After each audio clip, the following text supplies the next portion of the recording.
She said that American soccer fans, most of them aren't smart. They don't know the game, they don't understand. Gio. That guy Gazpacho. Dortmund can take a lame gorilla, okay? Right, did you know that Arsenal died?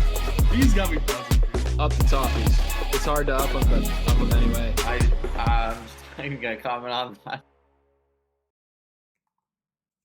Welcome back to another episode of Footy with the Boys with a nice ASMR intro here. Oh yeah. We have a lot to talk about, not just cracking cans.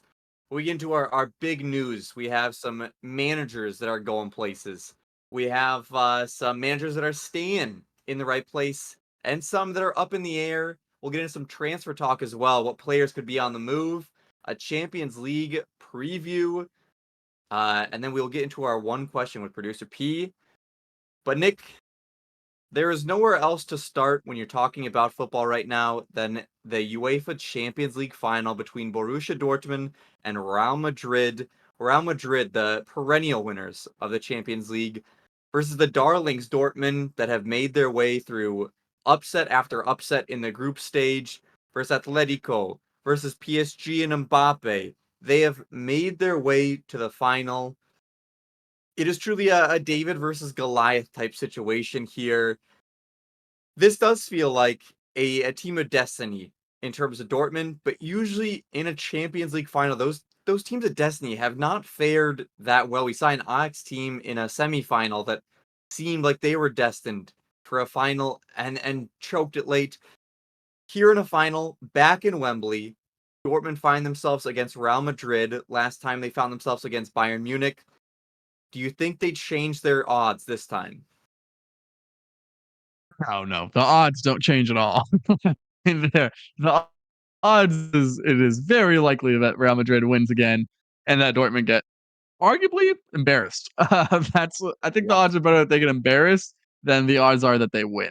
That being said, when it comes to one football match and the biggest stage in the world outside of the World Cup, the biggest stage in club competitions, the odds don't really mean that much. There's 90 minutes to play, and that's when we're going to find out what really happened. So, if you're Dortmund, you're in this final. You have to feel confident of winning a game. You've been the underdog the entire run, specifically these past quarterfinal and semifinal, like matchups. So, I think, you know, the good part is the world's rooting for them, right? Like every single person in the world is rooting for Dortmund.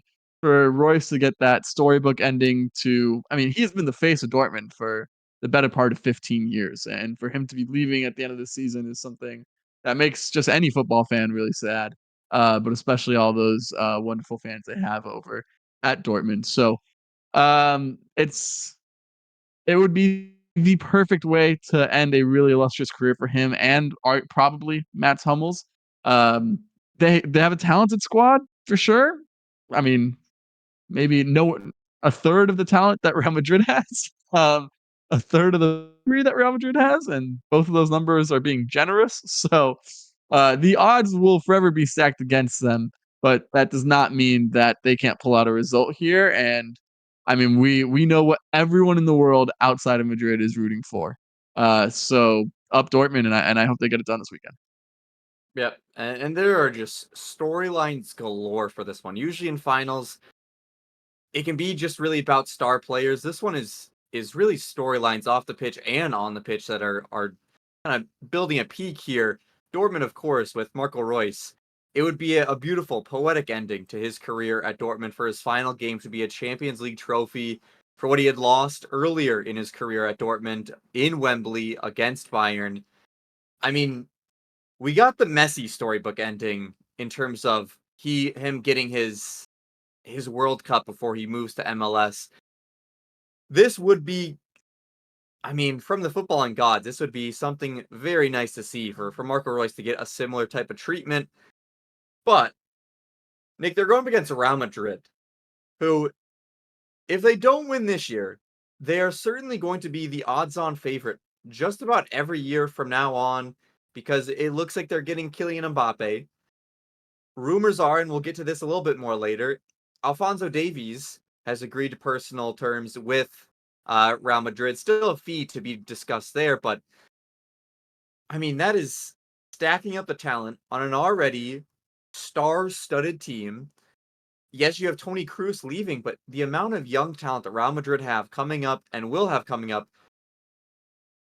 I mean, if Real Madrid win without that talent and then add that talent, what does the footballing world do? Because this Dortmund might be the last chance that smaller clubs like this, not even smaller clubs, just other clubs in general, have a chance to sniff some success while Real Madrid are just stacking up a Galacticos 2.0 here. Yeah, I think the rest of the world just prays for Arsenal's come up, and don't worry, we're coming. Yeah, that's So, what we're looking for. no worries there. Yeah, I mean, even without the guys that you've mentioned, this is probably the most talented squad in Europe, and arguably might be crowned the best squad in Europe in 6 days' time. So, it's a lopsided affair for sure. The players they have, that midfield, even with Cruz and Modric retiring, they're still there for this week. So, I think they have an embarrassment of riches, that is for sure. And the rich will get richer this summer, it seems like. But that being said, again, it's just one game, so it's not completely hopeless. It does feel a little bit like the Arsenal Man City title race, where you kind of know what's going to happen, but also who knows, but also you really know. So hopefully this one has a bit of a different end result. Uh, you know, I don't even think Dortmund's been that good this year. I don't. They didn't play incredibly in the Not Bundesliga, necessarily the especially. Bundesliga, yeah. Yeah, especially not in the first half. I know they picked up a bit in the second half. They've beaten some good opposition, but if you tell me you have to beat Atletico and PSG to get to a final, I think most teams would take that. Arguably, I think they probably avoided 4 of the top teams in the competition up until They now. avoided Man So City, which is they avoided Man fun. City. They, they avoided Bayern, they avoided Real Madrid. I would argue they avoided Arsenal. So it's gonna be a big step up. No disrespect to PSG or Atletico, but and those are great wins for Dortmund, but it's gonna be a big step up here this weekend. It'll be an exciting Saturday, that's for sure. We're all with you, Dortmund. We're all with you, Marco Royce. I don't even care about Dortmund that much, if I'm being honest, but Royce deserves this storybook ending. Yep. With Marco Reus, if you're a German fan, not only is Dortmund in the final, you have the swan songs for both Tony Cruz, a German legend, and Marco Reus. I mean, you gotta be tuned into this one. Jude Bellingham versus his former club. It is storylines galore this Saturday, and we will see who comes out on top. Dortmund, you have our backing. Go get that Cinderella story done. Get that glass slipper back on your foot, and really get it for really the legacies of Mats Hummels and Marco Reus. But Nick, we move to some news in the Premier League, and Chelsea, after our last pod with us talking about all the different options, decided, you know what, let's make that pod outdated just 2 days later. Sounds like they have agreed to a deal with Maresca here, the former manager, or I guess still current manager of Leicester City, led them to a championship, getting promoted after 1 year down in the championship for Leicester.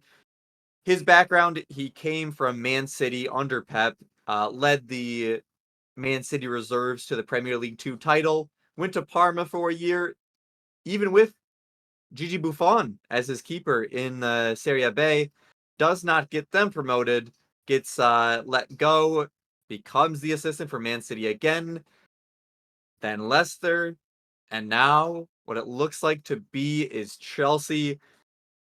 Nick, I mean, if you are just an assistant of Pep Guardiola, is that just the greatest job security in the goddamn world right now? Vincent Company, Mikel Arteta, and now Maresca here, all getting some very large opportunities. Obviously, Arteta has, been in that opportunity for a while, but especially Company and Maresca now getting huge shots. Yeah, it doesn't hurt to have that on your resume, to have that be one of your references you can list on the CV there. Calling Pep is probably pretty nice thing to do if you're someone looking to hire someone. So, yeah, it's a monumentous decision. I know you seem a little infatuated. So I'll let you talk about that in a I second. But did I did watch a video on his tactics, and he sounded smart as hell, I gotta say. Real quick, I don't know if any of these guys sound dumb. Maybe No. outside of Ten Hag, but real quick.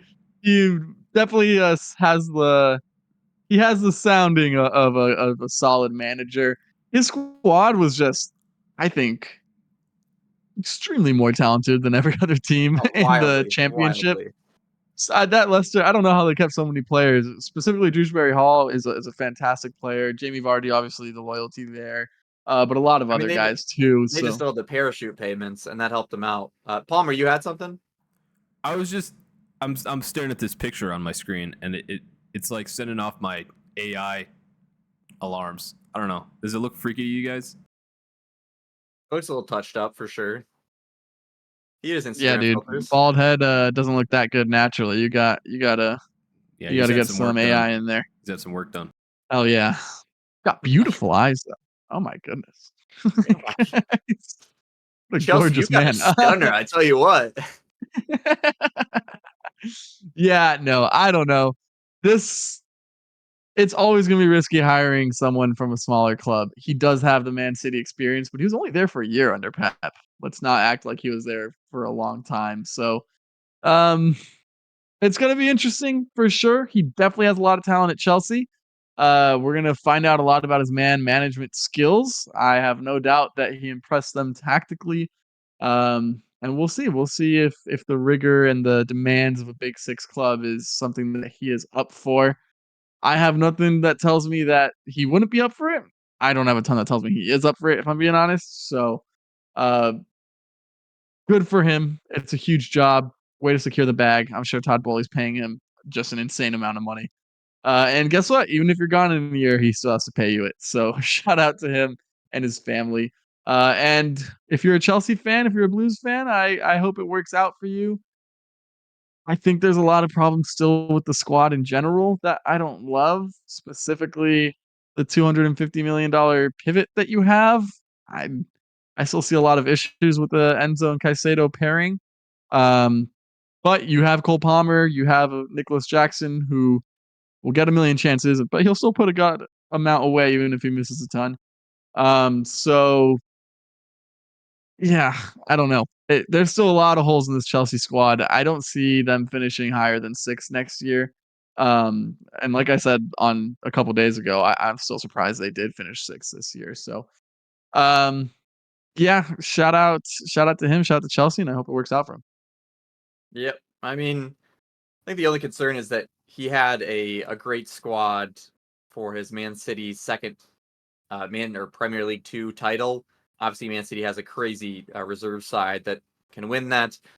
Same can be said about Leicester in the championship, as they had a crazy amount of talent comparatively to the rest of the championship.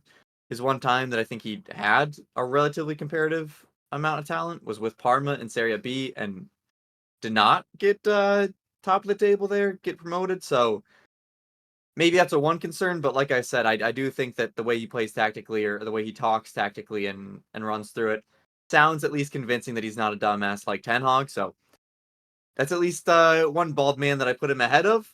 We move to another man that could have potentially taken over for that bald man in Ten Hag at Manchester United. McKenna is going to be staying at Ipswich, and they're going to be making. Wow, that's a god awful picture of the guy. That is Seriously, I he's was not happy that with is that a ugly. one. That's horror. not He's not That that is good looking of a man. that is a horror by you, producer I P. was You are a so bully. Yeah. proud of that one. Listen, he's gonna be staying at Ipswich. It sounds like they're gonna make him one of the highest paid managers in the Premier League to keep him. If you're Ipswich, fuck yeah, do that. That is more important than I think any type of transfer you can really get for that price. So they keep their manager that has brought them up to 2 straight promotions. That is massive. A lot of vultures were kind of swirling around this one. Nick, is this just good for the game of football that he stays at Ipswich? He doesn't jump ship like a Graham Potter did kind of at Brighton, where that money talked a little too loud.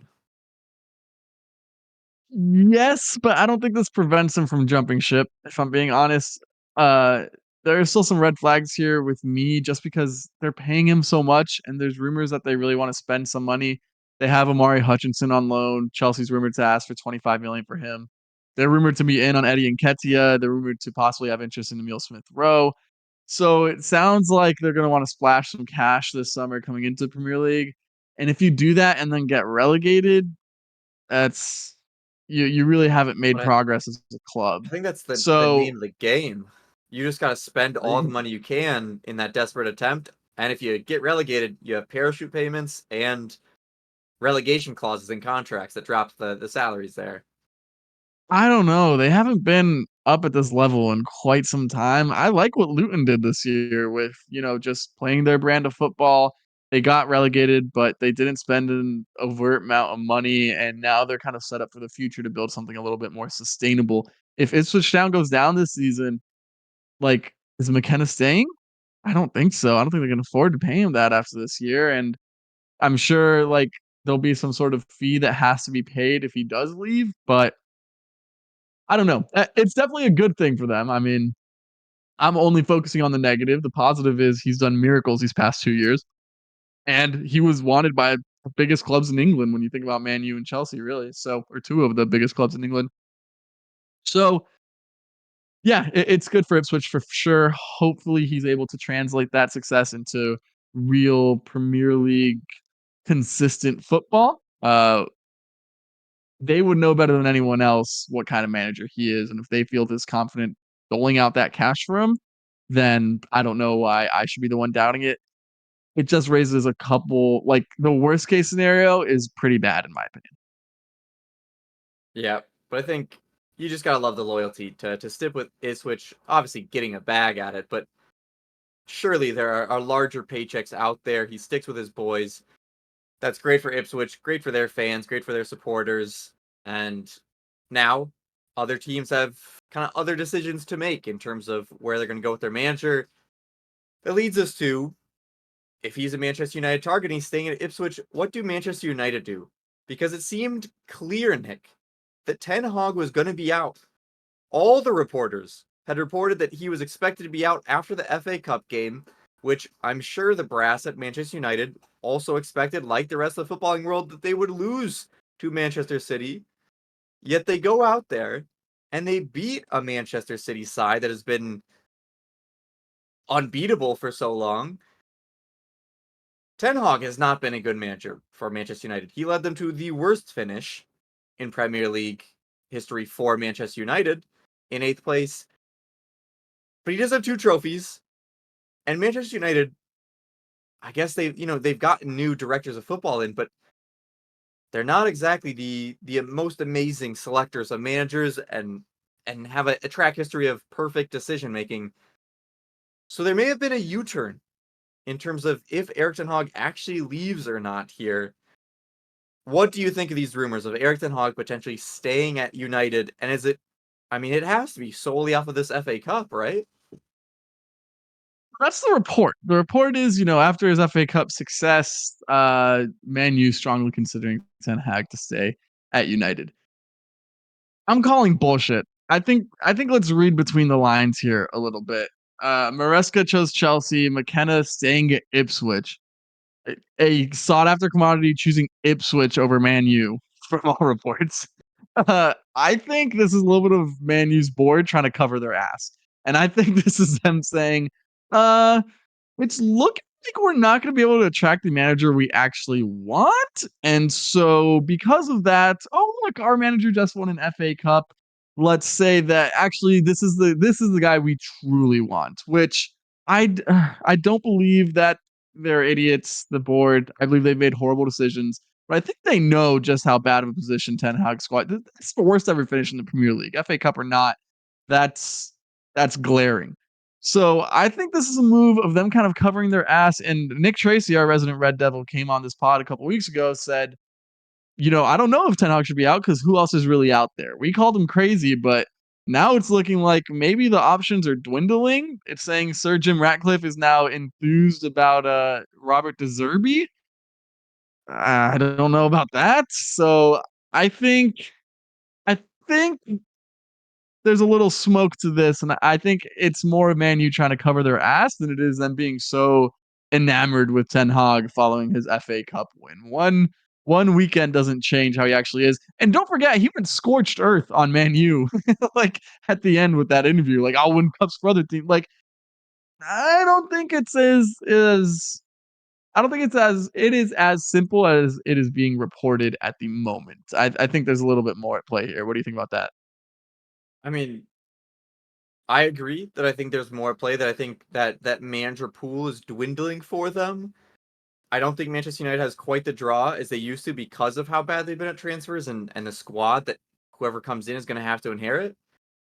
But I also don't think it's, hey, you know what? Maybe we're good with Ten Hag. We should stop looking. I think it is. I mean, I think it's just a toxic breakup where they're saying, hey, maybe we want to go on a break, Ten Hag, and they're searching for other options. But if they don't find, the newer, hotter girl that they can take over, they're gonna say, you know what? Actually, Ten Hag, we loved you the whole time. We never thought anything else. We know you won our FA Cup, and we want to stick with you. It's just, I mean, Ten Hag already knows that they don't enjoy him. Manchester United don't enjoy him. There's not love on either side of this relationship here. But the thing This is, metaphor is getting foggy in my head. brother, there's just essentially all I'm saying is He lost me I as don't soon think as he United said have options. taking over a newer, hotter girl. Listen, they're Pause. looking for a manager. They're looking for another manager, but they want to keep Ten Hag around in case everything goes to shit, that they're not ending up hiring a Thomas Tuchel or I mean, I guess I think they would like a Pochettino over an Eric Ten Hag, honestly, at this point, but I think they're just trying to make And I sure think that it they don't is going to have to shit. overpay. Yeah. I think it is going to shit. So I think that's why this report's coming out. So I think you're right. But our bald manager coverage will continue here because it is rumored that Pep, with 12 months left on his contract, is indeed going to let that run out and not renew anything past that 12 months. So this would be the last season of Pep Guardiola's reign on the Premier League here, Nick. I mean, thank God, right? If you're every other team, you finally now have a shot that Pep's not going to go absolutely anal retentive and just make sure Man City get every single point possible. Yeah, thank God, but also that's so corny. He for all the time he's been at Man City, he's always been like, if we're ever found guilty of anything, like we are we are a good club. We do everything about like by the book. And now that all of these charges are Number likely to 16. come to fruition, he's like, oh, I need to consider my future. I need to really think things through. He's not going to stay around to be held accountable for the mess that he was complicit in making. So there's no way that he knew nothing of what was going on in that club. And I think he's just trying to get out of it. And then once all the charges go through and he's gone, he's gonna be like, oh, I never knew anything. That I'm the best manager that's ever existed, actually. So um I don't respect the move at all. And honestly, it makes me want to win this next year's title even more because I don't want to hear any of this bullshit narrative that Arsenal can only win it when Pep's not there. So um, That I hope he surely stays will this be year. the narrative. I know it will be, which is why it will be. It will be the narrative that's a certainty. So let's win it this next year. In his last year at the Prem, let's kick him out. Let's send him with his tail between his legs, and then let's start our dynasty. All right. Pep, you're on the watch here. Nick's Gunners are headed for you. And now we will get into our Premier League report card. We'll be going through every team here and giving them a letter grade A to F. And Nick, I will start with you with your beloved Arsenal. What are you giving them here? I struggled with this one. Uh, Probably like there's only 2 or 3 clubs that I struggled with more than Arsenal. I'm giving them an A minus. So I'm gonna say just barely an A. I think we've had a really good season. I think at times we were the best team in the Prem. I loved the progress that we made. Declan Rice was such a huge addition. The shift in mentality that he brought to the entire squad, as well as the experience that we gained from last year, was huge. We took Man City to the final day. That did not happen last year. We finished like 5 points behind last year, but really we were out of it for a second. So, um, I'm gonna give it an A. That being said, at the beginning of the year, I did choose Man City to pick to win the league, but I did say that we could win this league. And any year that you don't, when you have a squad this good and you play such good football, and for God's sakes, you finish with 90 points, like it's a slight disappointment. And there nothing will get the taste out of my mouth or that feeling out of my mind from when we lost to Villa or when we came and did this podcast after winning on the final day, only to see that City had won as well. So I don't, you could argue B plus here, A minus. I'm probably biased and I give him the A. But I'm gonna stick with my A minus. Do you agree with that, Flex? I think I would have leaned towards a B plus, but I see the A minus. I mean, they had one of the better statistical seasons in Premier League history, It's our really. best ever season. It's 28, literally 28 points wins. wise. Yeah. I mean, it is wild. It is just obviously, I think, a disappointment. If you are coming off of last season, you want to prove that you can win the title after last season kind of bottling it away, and this season having the lead at a certain point, and again, just small amounts of results that drop you down to a point where Man City was just had a stranglehold and winning out. So I do think I'd maybe go B plus, but I get the A minus because it is an insanely great statistical season. So no qualms with your ranking there. I will move into Manchester City here. I gave them an A. I think just a simple A. They won the Premier League. It is what they need to do. I wouldn't give them an A plus. I wouldn't give them really anything else because I mean they just did what they're expected to do. I don't think it's their best season ever. Obviously, they didn't run away with it. Didn't get over 100 points. Didn't do all that crazy stuff. But they win the league, and when you win the league, it just has to be an A. Is there anything more to that, Nick, or do you think that's kind of spot on? No. When you win the league, you get at least an A, and an A plus is just from there. There's no A minuses when you win the league. There's A or up, Yeah. and A is definitely solid. I agree that it's not an A plus. Also, when you look at their transfers, Yasko worked out at the end, Gvardiol there, but Nunez and the whole Calvin Phillips situation and how they handled Jack Grealish this year, there was some definite cracks, and just at least for the first half of the season, not their total dominance, although you look at their last 28 games, they haven't lost a goddamn game. So Yeah. maybe that's being a bit facetious. But yeah, I think A is the right call here for sure. Yep. That does factor in those transfers and stuff. I will go with a second one here before we get over to you, Nick. I went with Liverpool getting a C here, which may be slightly harsh for them finishing in third place, but it was Jurgen Klopp's final season. They had a decent amount of investment into the club. I know they went through a lot of injury woes that hurt them in their depth and what they were able to do, but Jurgen Klopp's last season, they were trying to win a title, and for a long portion of the season, they were in first place and in that pole position, and they dropped really completely out of it. They're behind Arsenal in second place by 7 points by the end here. It's passing. It is a C. I don't think it's D. I don't think it's a monstrosity that they fell that much, but I also don't think it's a B. I don't think it's something good to be looked on. It was disappointing. Is that kind of how you see it, or do you think I'm being a little too harsh on them here? I see.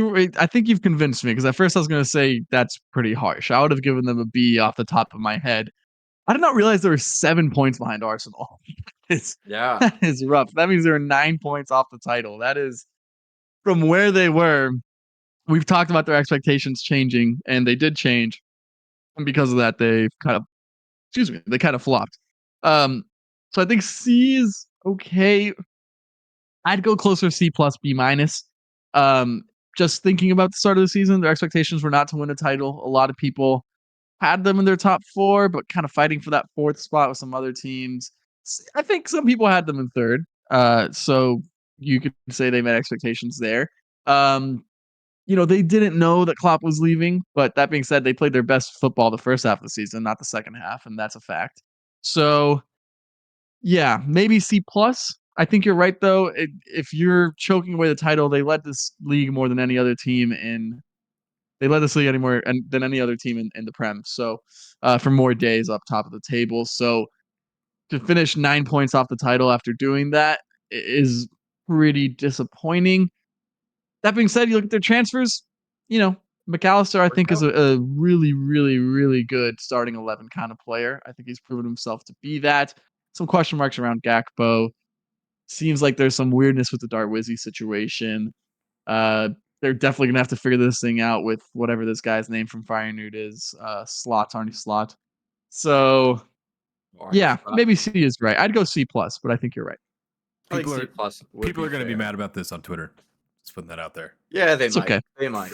But That's fine. it's a very disappointing. They very much so choked towards the end. They didn't show Tell them a championship mentality. tell I them think to that's listen fair to the enough. pod. I think Yeah. we I'll explained tell ourselves them. well. Okay, hang on. We'll see if they get some context. But Nick, Tell 'em. I will give it to you for the next two, which are Aston Villa and Chelsea. Where are you ranking them here in terms of their grades? Yeah, I think Villa has to be an A plus. I don't think Absolutely. that they were expected to finish top 4, and I think that's fair. And I think a top half finish was expected. I think a top 7 to top 6 finish was, if you felt Optimistic? really good about them. Yeah, if you felt really good about them, then you liked that. Pretty optimistic. That's a good word for it. Top 4, I don't think they would have.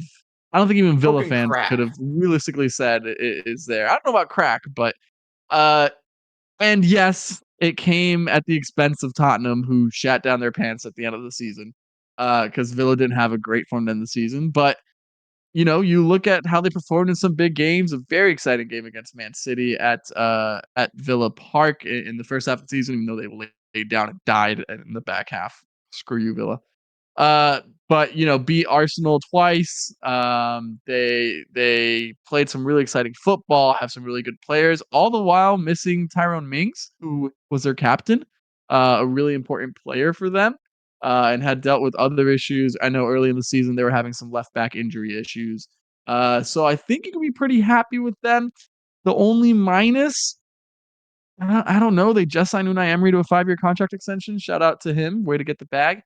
Um, maybe the Zaniolo transfer hasn't worked out quite how you wanted. He's been more of a rotational guy than anything. Maybe the Diaby transfer hasn't been as good as you hoped when you saw those first month and a half of the season. But I think at that point you're just nitpicking. So I think it's for sure an A plus. Being back in the Champions League is huge. I hope they're able to strengthen their squad depth, and really just raise their ceiling a little bit, because I don't know how many true difference makers they have. So maybe a couple high profile signings will help them establish themselves as perennial top 4 contenders. I gave them an A plus. Yep, I Outside, 100% agree. yeah, after Villa, we went with Chelsea. And Chelsea They're a tough was one. probably the most difficult one for me to do, I'd say. I'd say Chelsea was really, really tough. I went B minus. That's where I went with Chelsea, because finishing top 6 was impressive. Getting European football, yes, it's the Conference League, but still, I found that to be an impressive feat. So I am going to give them a B minus. The negative, well, they spend $1 billion goddamn dollars. They spent The B $1 is for billion billion. dollars. Yeah, B is for billion, and they looked so inconsistent. They looked so out of order at times. I mean, some games they looked like world beaters. Some games it seemed like that midfield disappeared. Again, I have real questions about that midfield, whether Conor Gallagher gets sold or not. I think that I don't know what you do to fix it, because what are you going to do? Buy another $100 million midfielder? I think they kind of put all their chips in the center of the table on Enzo and on Caicedo, and I really just don't like that compliment at all. So the Cole Palmer thing is huge, which I think bumps them up higher. Being able to have found someone like him, a homegrown talent for that price tag, is insane. And he was absolutely phenomenal this season, and really carried them to the top 6. So B minus is what I went with. What do you think about that one, Flex? I think that's fair. I think start of the season, they're coming off of a awful finish. If you told them 6th, you're flirting with the idea of 5th. They're all right with that. And I think certainly as kind of half the season went on and they were in 10th, 11th and kind of teetering there and looked like they were kind of stagnating there, I think it was impressive how they finished down the stretch, getting in there, and I think Cole Palmer is a massive reason why they find themselves in a B- position. Is he carries that grade up probably like a full letter grade because of how goddamn good he was, and Yeah, for sure. when you have a star like that, that makes the season a lot better for them. But yeah, I agree. B- seems fair enough, and moving to another Big Six club, we will do Tottenham and Newcastle next. Tottenham, I gave them a C plus. And a C plus is an interesting grade here. They were also one that I somewhat struggled with because they were such an up and down team here. Ahead of or Start of the behind season, Liverpool? Above ahead Liverpool, of above. above Liverpool. Okay. So obviously Liverpool had a better season, but these two teams kind of had similar seasons where they started off pretty good. Then they had stretches where the depth was really tested. And Liverpool, down the final stretch, kind of fell off. And so did Tottenham. They both kind of fell off towards the end. The expectations for Tottenham, though, were much lower than Liverpool. You had just lost your best player, Harry Kane, to Bayern Munich in the summer. You brought in some players like Madison that could help out, but I don't think you brought in anybody that was really like, oh yeah, he is the step in replacement. Will certainly help out all the way. It was going to be a kind of replaced by committee for them. And that committee got hurt. And then they dropped a lot of points. And still, when they were healthy towards the end, they dropped even more points. I think if you looked at the start of the season and said, hey, you know what, Tottenham, new manager, you lost Harry Kane, you finished 5th place, you're flirting with 4th the entire season. I think they're like, oh shit, all right, that's kind of right where we would think, right around average of what we would probably be hoping for. And you know what? They had some good spells. They looked like they could figure it out. I think C plus is here. I think I could see them at a C, just a generic C as well. But I went C plus here just for the form they did show, other than that kind of massive stretch of 5 games where they got like 0 points. Nick, do you think that's a fair assessment? Go like C minus D plus. I think there are some real issues at that club. I think it comes just from the pure mentality of the club. Leave it at C plus. That's fine. Leave it where it was. But me personally, I would go lower just because I think Ange is like stressing. I think he's like, how am I going to turn this around? I think you could see that at the end of the season with the reactions to that Man City game and how they kind of were excited to miss out on Champions League football. And I think this grade could have very like if they had tied Man City that game, if they had snuck into Champions League football, this could have been like a close to an A in my opinion for Tottenham. But then you add the real foundational issues. You add that with honestly some transfers that make me pretty nervous. The James Madison thing's a weird one to me. I thought that was a home run signing. I thought he looked just like I thought he would early, and then just to disappear for such a long time is a bit crazy to me. I think like 3 months. 3 months he did not look like a good player. I get he was injured for a little bit, but he came back for a while. So the Mickey Mandevan thing, he's phenomenal. I'm scared about muscular issues with him. He's such a physical freak, and it feels like he relies on that so much. The Udogie thing, same thing. Um, and yeah, I mean, they just signed Timo Werner today. On loan. We'll talk about that in a second. It feels like that's the profile of player they're going to be able to get. I don't think that's good enough to get into the top 4. I know it was almost good enough this year, but also almost doesn't mean shit. So I would have gone lower. But what do you think about Newcastle, which I also think you have an interesting grade for them? Newcastle, you're talking about going low. I went low for them here. I gave Newcastle a D. And that does seem low off the get-go, but when I was starting to think about it, this was a team that was in the Champions League this year. Everybody thought with the amount of investment, with the amount of talent that they were stacking up there and the trajectory that they were on, that they would be challenging for Champions League, would be in Europe. They end up not in Europe at all, so I think that does hurt their letter grade. Obviously, that Manchester United win in the FA Cup kind of hurts that a bit. But quite honestly, Manchester United were not that great this season. Chelsea were not that great this season. They were super inconsistent.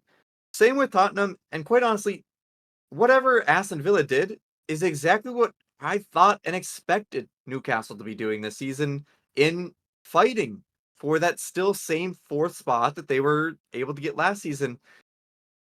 It's it's man, it's just a disappointment from them. You have that much investment, that much of just that upward trajectory where you think you have all this talent that's going all the right way, and they went very much so in the wrong way. I think at a lot of times during the season, I thought, what the hell is going on? There were so many games where they were just wildly inconsistent that they were absolutely played off the pitch. They were blown out in several games. It wasn't like they were teetering back and forth and oh, they won this one. Oh, it's a close loss there. It was they were getting blown out and they were sneaking out some results and then yeah, they'd blow out a few teams, but it didn't look like the next step in their direction. I think the next step or just an average step if they were in 5th and in Europe, I'd say, you know what, maybe that's average for them. They get a small regression from their high in the Champions League, but to be completely out of Europe with the amount of money they spent, surely going to be facing some financial stressors here in this summer. I can't give it the C, the average grade. I think I have to give it just a little bit below with that D. Is that fair enough? Yeah, I don't hate that. I'd go D plus, C minus again, somewhere around there, just a tad bit higher. The injury crisis was huge.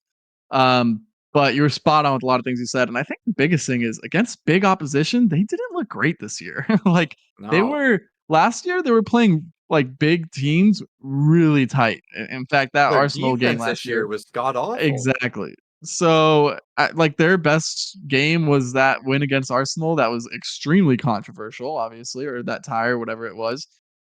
So yeah, I don't know. And then add that to the fact that the biggest part to me of why this season's a disappointment is you have now no European money coming in.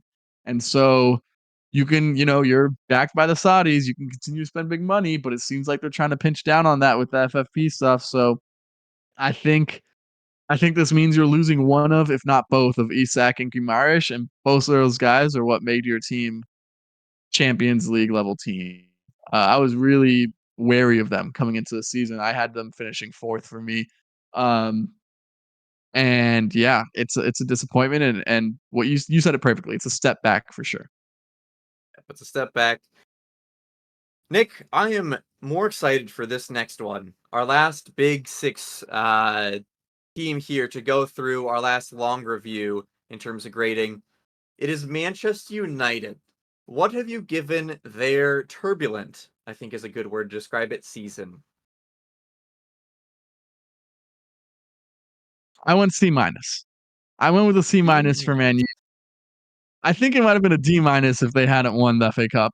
So let me be very clear there. But a season with a trophy, to finish your worst ever season and still have silverware, it is pretty solid. I'm not gonna say it's definitely like not the standard. I think a lot of people this was a Champions League team as well. So I think a lot of people Yeah. had them finishing much higher, finishing in the top 4. They finished 8th. They don't look good doing it. So they won a trophy though. I that's really all it's hanging on. A couple other silver linings. Kobe Mainu seems to have established himself as a Premier League regular. Certain moments where he looked really good. I think there are some inconsistencies, which was expected for a guy his age. He wasn't be able to keep that purple patch the whole season, but overall, just looks like a really good, a good to really good Premier League player. That kind of level. So with room to grow. So that is great, obviously. I see a lot of people hating on Hoyland. I still like the profile. I think that team was just such a mess that he might need rescuing at some point in his career, but I still think he's overall a positive for your team. And they did have real injury crisis. Some of these lineups that they were playing pretty late in the season were pretty awful. So there's that.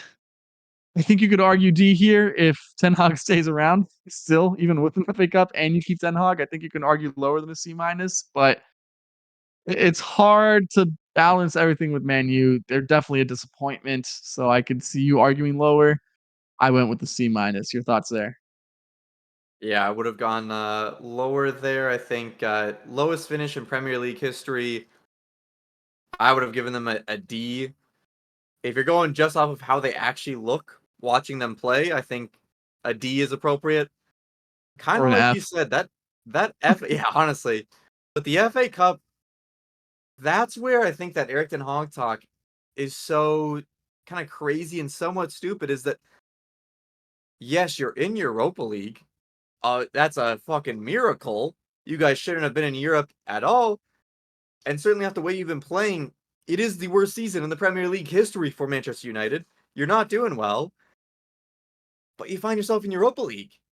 And you have to say, if you're Manchester United, yeah, you were in Champions League and you thought maybe you'd be better, but also adjusting for how many injuries they had, how players are playing. It's yeah, I guess C minus isn't that far off, but It's hard man, to if like they do figure out not where you're gonna have put that them. FA Cup victory, holy shit, they are lower. If I they are think it not in could be an Europa F. League, I think it could yeah, be an F if they don't have man, F plus.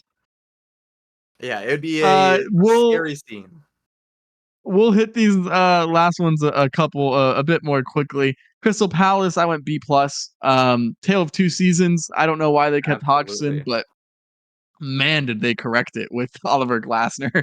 um, and that team's headed in the right direction. It seems like he's committed his future to there, which is great.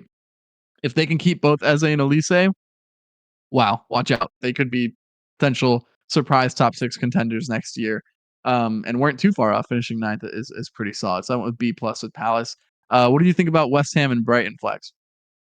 Yep, you're spot on with Crystal Palace. I think Glasner really turned that entire season around. West Ham, I went with a C.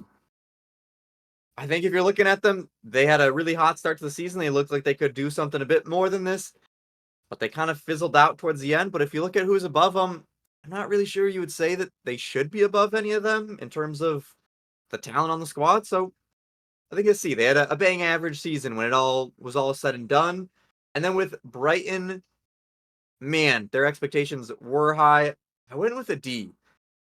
They had high expectations, and for so much of the season, they could not score a single goddamn goal. I understand they are a small club. They were not maybe expected to do this great 2 seasons ago, but you got De Zerbi. Expectations were high. You underperformed for that.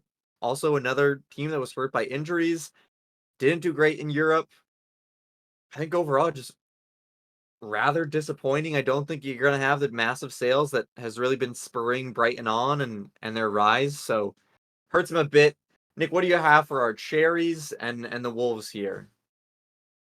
Yeah, a couple of teams that I rated pretty highly this season. I gave Bournemouth an A minus. I thought this is their Okay. highest ever point finish and Premier League table finish that they've ever had.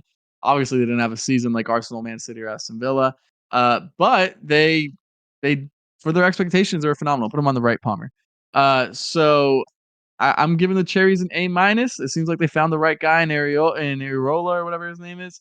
I think they have some pretty good players. The only guy who's gonna leave seems like it's gonna be Solanke, but they already bought Enes Unal to kind of take his place if that's the case. And I think they can attract a decent level player this summer with the Premier League money and where they finished. So I like what they have going on with their project. I went with an A minus there. Over to our producer P's Wolves. This one was tough. Also, I went with B. I went with a B. I think you could argue B minus, but at the end of the day, they honestly just have some really good players. Mateus Cunha and Neto are phenomenal. I think there's not really too many rumors of Cunha leaving. Neto maybe some, but with the late injury, maybe not so much anymore. João Gomez, I'm a huge fan of in midfield. I think he's phenomenal. And they have some real leadership in some of those veteran guys. I think there's a danger that they can fall off. So I'm pretty interested to see what they're gonna do this summer. Um, I think they need some investment there, but you know, this is about where I would have picked them to finish. I So accept you this could grade. argue average, but I really liked a lot of the football they played. I like Gary O'Neill quite a bit, so I might be being generous just because Palmer's here, but I won't be. Um, Everton is our next one, and I'm very interested to hear about this one, Flex. I think you were a little high on both of those squads. I would say that they struggled quite a You bit shut your mouth. for large parts of the season, especially Bournemouth. They were But not no, doing hot for a large part of the it season, but they did turn it around compared quite to a bit. what they are, they're not. Yes. That's Bournemouth's best ever finish in the Premier League. No, I That's a know. I good think goddamn season. yeah, it's a good season for them and what they're maybe thinking. I think both of these sides were certainly thinking, let's avoid relegation. Going to Everton here, I gave them a D plus. I wanted to go C minus, but I thought that might be a bit of a fan bias in me. This was a very bad season for Everton. For I would say probably 80% of the season, we looked like one of the worst 4 teams, 5 teams in the league. And for about 80% of the season, we were in the bottom 4 or 5. Relegation at a certain point, I thought was almost certain. Luton Town looked like they were giving everybody a fight. We're scoring on everyone, and we're about a point away from us. I was scared shitless. Sean Dyche did not look like he was getting the boys ready to go. There were mistakes, mental errors made from every single player. Beto was our option up top, and he was not doing well. Dominic Calvert-Lewin was not kind of our hero that we kind of need him to be. Jordan Pickford did step up, and that saved us. And down the stretch, holy shit, what a run of form to save us. But we were damn near F and relegation. We were able to move it all the way up from not just a D minus, a D, but all the way up to a D plus. I'd say borderline C minus. I would want to give it to them. But man, Nick, it was an ugly season for us Toffees. We pull out a pretty safe exit out of here. We get to our 40 Pause. points. Is that good for a D plus? I'd go C minus. I'd give them a little bit more credit Hell just because of the yeah. point deductions. They would be a little bit higher in the table. Um, Especially, I think you guys were. I think there was whispers of relegation at the start of the season before a ball had even been kicked. So the Yeah. Beto thing hurts huge. That's a big splash of money that did not work at all. Um, but FA Cup you're goal. here. You made it. At the end of the day, that final Or Carabao Cup. weekend, those last 2-3 weeks, you weren't even worried about relegation because you'd already secured it. And you have to give them some credit for that 2-0 win at against Liverpool. So Was massive. I would say C minus. I think C minus. I like that better. I didn't want to seem too biased there. But you know what? I love it. I love it. And actually, I think we skipped Fulham, by the way. I You got believe Fulham? we did skip Fulham. Yeah, Fulham got a little ahead of myself with the talk about the Toffees. I gave Fulham Fulham, a whose badge we do C. not have. Yeah, I don't know why it's Yeah, not I on was this looking ranker, for it here. I but was like, wait. no wonder we forgot about it. It is just a forgotten club. And honestly, it's kind of what the season was. They were not really anything great. They weren't anything bad. I gave them a C minus. I think they struggled a lot of times to score goals and kind of missed Mitrovic quite a bit. Missed kind of having an actual striker that could put away any type of chances for them. They weren't really flirting with relegation too much. They weren't really flirting with much else either, though. So C minus for me, slightly below what I think they could have been capable of with a good striker. But you think that's fair enough, Nick? And bring us to Brentford and Luton here. I think C minus is fine. Fulham is definitely the forgotten team of the season. Uh, they kept the most interesting thing that happened to them was João Palhinha's failed transfer. So they Yeah, never replaced Mitrovic, and it was kind of a mess. And he's probably gone this summer too, so not great. I don't really love Marco Silva, anyways, as a manager. It's so with Brentford, I went C minus. I'm a big Thomas Frank guy. I'm a big Bees guy. You guys know this, but at the end of the day, I thought this was a team that could have. I put them last, maybe above Everton, but that's just about it. Uh, no, honestly, below Everton. yeah, they should Table. be below Um, Everton. and they had higher expectations for the season, in my opinion. Now the Tony thing hurt. They only had him for 45% of the season or so, 40% of the But season. even when he was back, Um, yeah, he looked okay when he was back, but the team didn't. He got benched a couple times. So I don't know. I expected more. Maybe I just had too high of expectations for Brentford, and that's why they're in this area for me. But I like the team. I like the manager a lot. I like some of the talent there, and so it was surprising to see them kind of struggle and even flirt with relegation. Not really, but at least a little towards the end of the season. So, um, at the end of the day, Brentford's not the biggest club, so I can't call it a D or an F or anything like that. But I think they definitely underachieved based on at least my own expectations. Luton are relegated, so I'm giving them a D plus. We're putting them D plus. They were exciting. Maybe their commitments.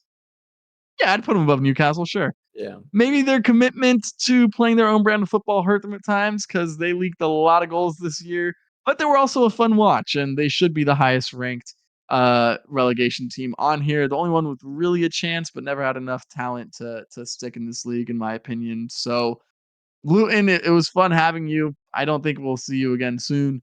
But I sure would like to because it was a good time. So shout out to Rob Edwards and the entire Luton squad. But B plus is my rating.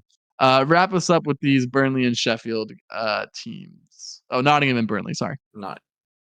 Yep, so I went with Nottingham Forest, Gio Reyna squad. Wanted to give them an F just for what they did to Gio Reyna, but instead, I will give them a D minus.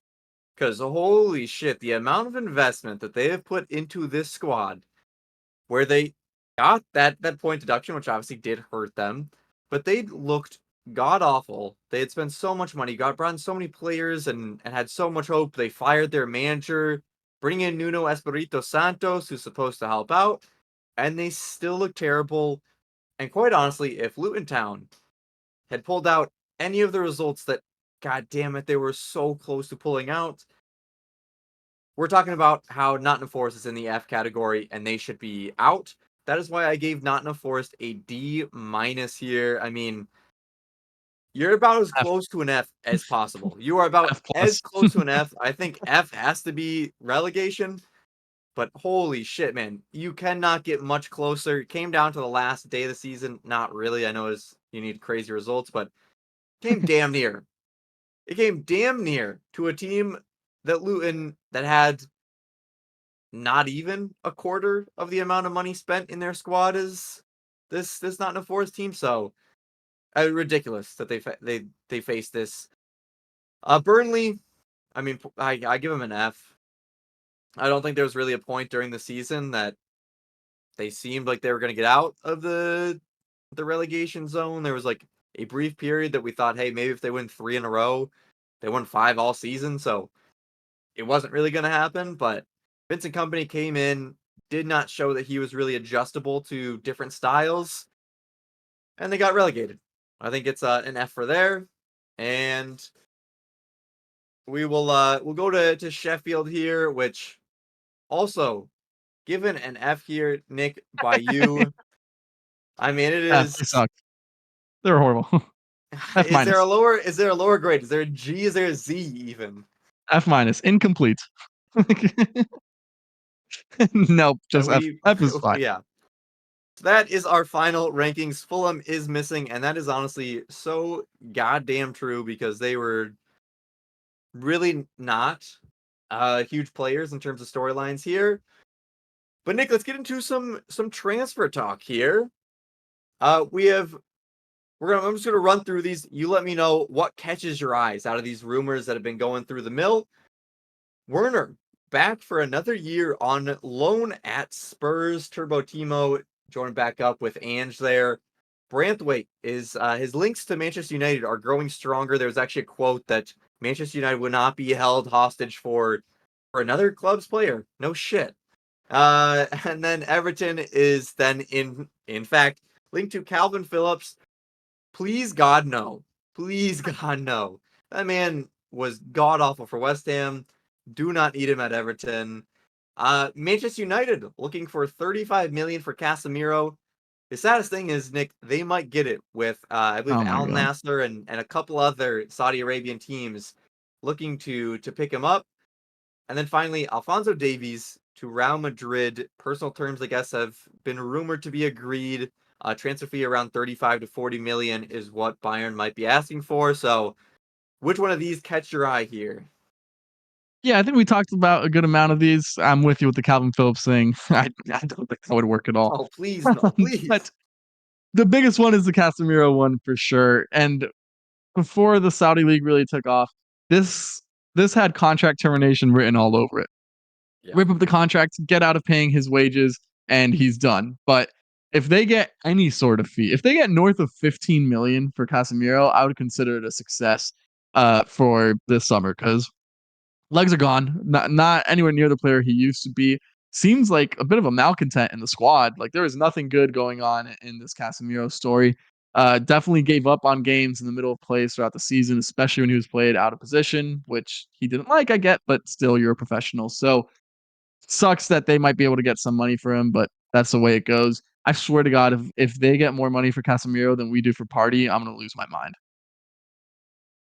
I mean, you're going off of a guy that can't run or a rapist, so not the greatest choices between the two, but we will see what happens this summer with some of these transfers. We will be coming at you with all the transfer rumors, all the Copa America, all the Euro coverage that you guys can provide. So if you want to see it all, subscribe here. We're close to 100 subscribers, so we would appreciate it.